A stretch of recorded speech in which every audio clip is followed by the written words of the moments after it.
Very good morning student, कैसे हैं आप सभी। उम्मीद करती हूँ कि अच्छे होंगे। मेरी कक्षा में आपका स्वागत है। पिछले क्लास में हम लोगों ने क्रिया चैप्टर को ख़त्म कर चुके थे। किसी को कोई डाउट, कोई बताएगा? चलिए, कोई डाउट नहीं है तो फिर आगे हम बढ़ते हैं। क्लियर है?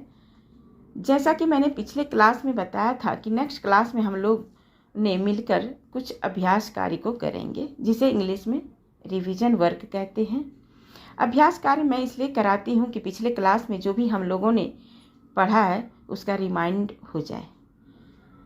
तो चलिए स्टार्ट करते हैं। सभी स्टूडेंट अपनी अपनी बुक्स निकाल लीजिए।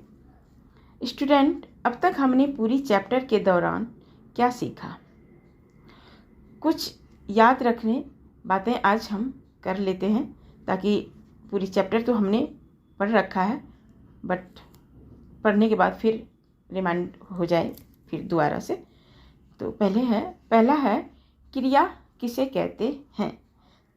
तो कोई बताएगा क्रिया किसे कहते हैं? चलिए, जिस शब्द से किसी कार्य के करने या होने का बोध हो उसे हम क्रिया कहते हैं। ज़्यादा डिटेल में जाने की ज़रूरत नहीं पड़ेगी, क्योंकि हमने पहले ही पढ़ चुके हैं। क्रिया, जिस शब्द से किसी क्रिया के करने या होने का बोध हो उसे हम क्रिया कहते हैं। क्रिया क्या हो गया? काम हो गया। तो जो काम करता है उसे क्या कहते हैं? फिर उसे हम, मैंने पिछले क्लास में भी बताया था, उसे हम कर्ता कहते हैं। तो क्रिया का मूल रूप क्या कहलाती है? नेक्स्ट, क्रिया का मूल रूप धातु कहलाता है।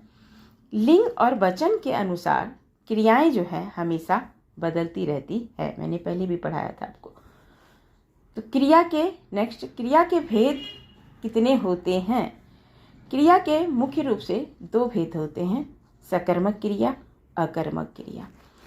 सकर्मक क्रिया किसे कहते हैं? जिन क्रियाओं का, यानी जिन कार्य का फल कर्म पर पड़ता है उसे हम सकर्मक क्रिया कहते हैं। जैसे बच्चा गेंद खेलता है, जहाँ कर्म सामने हो। सिंपल सी भाषा में समझिए, सकर्मक क्या हो गया? स प्लस कर्मक।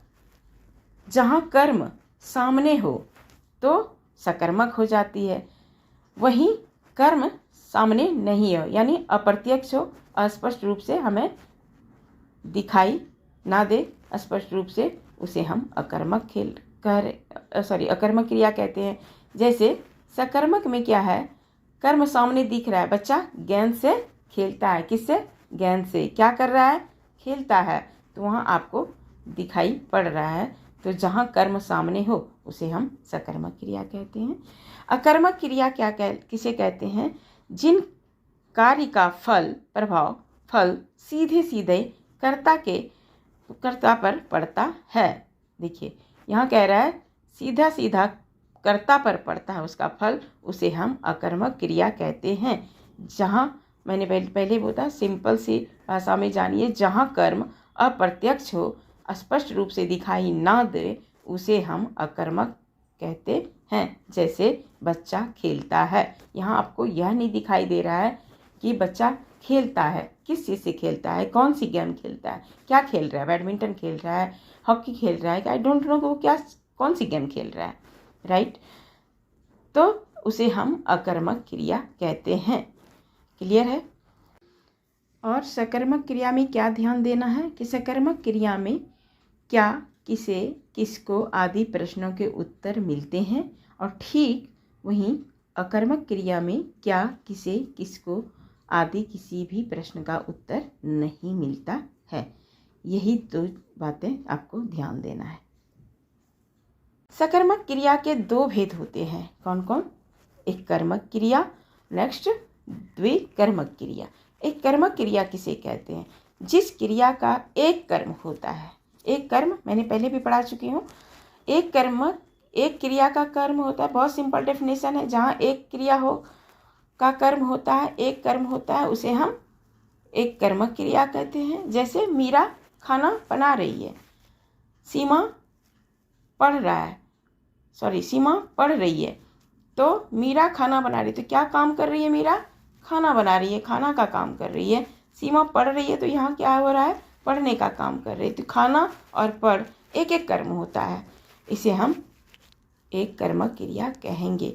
ठीक इसके विपरीत जहाँ जिस क्रिया में दो कर्म होते हैं उसे हम द्विकर्मक क्रिया कहते हैं।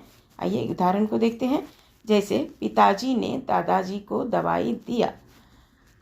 पिताजी ने दादाजी को दवाई दी, तो पिताजी क्या हो गया, दादाजी को, किसको, दादाजी को, एक हो गया। क्या दिया, मेडिसिन दिया, तो दवाई दी, तो दो हो गया। तो यहाँ इस क्रिया में आपने देखा कि दो कर्म हो रहा है, एक तो पिताजी ने दादाजी को दिया और दूसरा दवाई दी। अध्यापिका बच्चों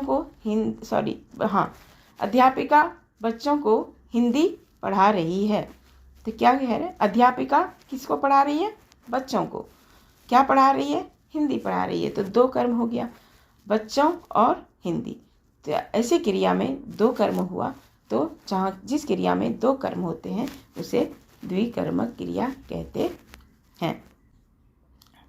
क्लियर है। क्रिया के मूल रूप से क्या कहलाती है, धातु कहलाती है। धातु क्या हो गया, पट, क्री, जैसे मैंने पहले बताया था, आज पूरा डिटेल में मैं नहीं जाऊंगी। उपसर्ग और प्रत्यय, जो प्रत्यय लगा था वो एक ना, जब प्रत्यय लगता है तो पढ़ना बन जाता है, लेकिन मूल रूप से उसका धातु क्या होता है, पट, क्री, हस, ये सब, ये उसका धातु होती है। चलिए, क्रिया के भेद कर्म और रचना के आधार पर कुछ इस प्रकार होते हैं। पहला, सामान्य क्रिया, संयुक्त क्रिया। तीसरा, नाम धातु क्रिया। फोर्थ, प्रेरणार्थक क्रिया। अब प्रेरणार्थक क्रिया के दो भेद होते हैं। प्रथम, प्रेरणार्थक क्रिया जो प्रत्यक्ष होती है, ठीक उसके दूसरा है द्वितीय क्रिया जो वह अप्रत्यक्ष होती है। बस इतना ही है, ज़्यादा बड़ा तो है नहीं चैप्टर। तो आज की चैप्टर यहीं ख़त्म होती है। तो चलिए, आज की अभ्यास कार्य की समाप्ति हो चुकी है। नेक्स्ट क्लास में कुछ हम लोग MCQ से रिलेटेड कुछ टेस्ट लेंगे, जिसे बहुकल्पिक प्रश्न कहते हैं। पढ़कर आइएगा। तो मिलते हैं अगली कक्षा में, तब तक के लिए take care and bye bye.